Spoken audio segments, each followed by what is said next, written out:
Good morning. Just finished our 6:15, 7 a.m. sessions this morning, which were play your cards right. So, a few magic tricks in order.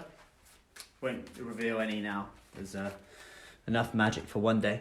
But what I want to talk about is, firstly, what one of the ladies said this morning. She said, I really found it hard to get up today and this morning to do it. But now I've done it, I feel great kind of thing. Hey, Naomi.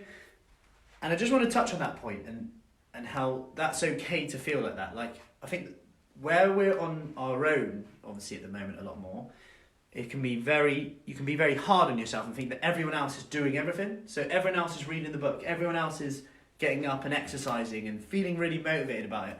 Some people are, of course, but not everyone. And like I said there, even one of the ladies who's on the programme was like, I really want to get up today. I'm so glad I've done it.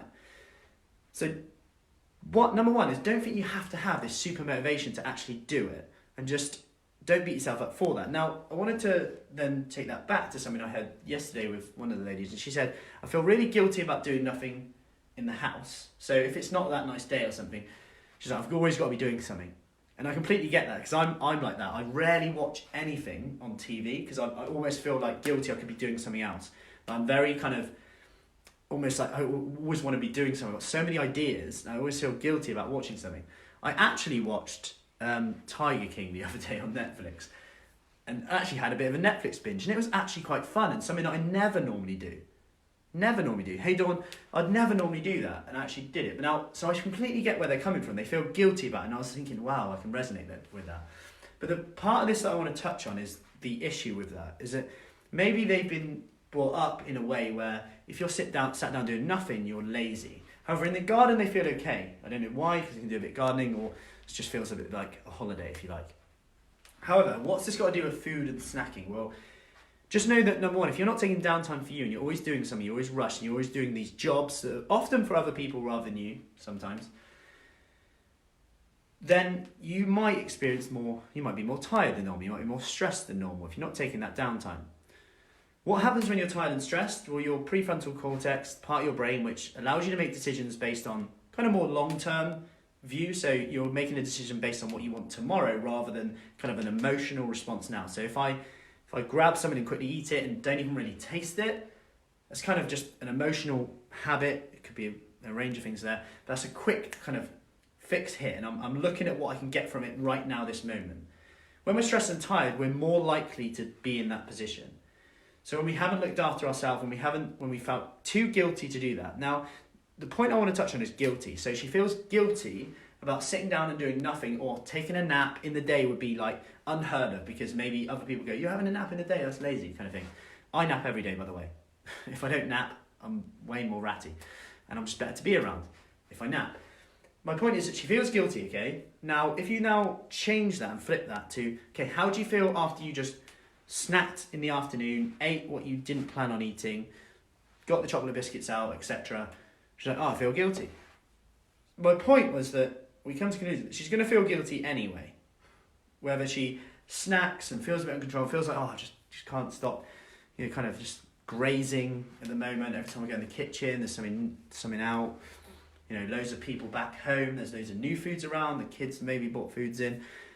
And it's a bit like, there's just a bit of food there, a bit of food there. She feels guilty anyway, right? So why not at least choose the type of guilty you want to feel?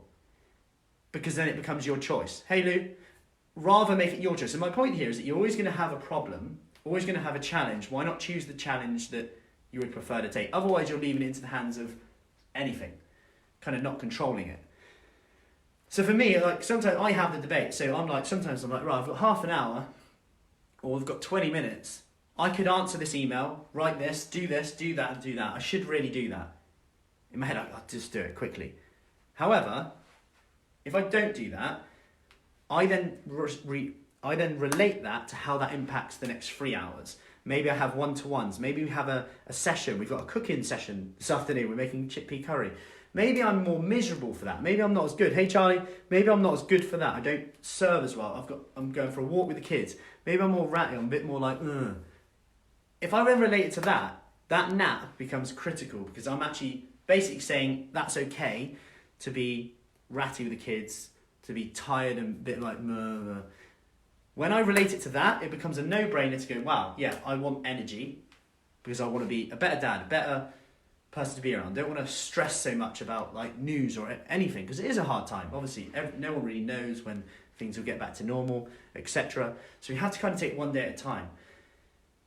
And for me, having that nap, making sure that I prioritize some type of self-care actually just makes my day a lot smoother and actually just makes me feel more chilled out, which is so important because how you feel, there's nothing really more important than that. And that's why I do have that kind of happy list that I talk about.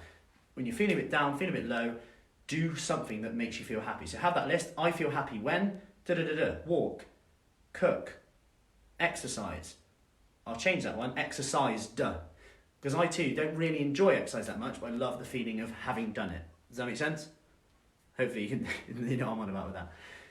So whatever it is, walk the dog, sit in the sun, watch some comedy, whatever it is, make sure you're doing that. Meditation, nap, whatever it is. Have a coffee with no phone, no nothing, just literally just chill. Have some 1 minute for you. I know it's hard with kids. Hey Wendy, I've got kids, it's a bit like every room you open the door, and well, hey, it's like something out, toys there, going for a live workout, and then there's toys everywhere, I'm like, whoa, just rushing around. It is hard, don't get me wrong, you don't have to be perfect with this. It could be 5 minutes for you. Start really small. It could be that today you're going to take 10 deep breaths in and out. Just do that 10 times when you first wake up, when your eyes open. For some people, they will have kids in their face when their eyes open, potentially. But just spend some time. I will say this.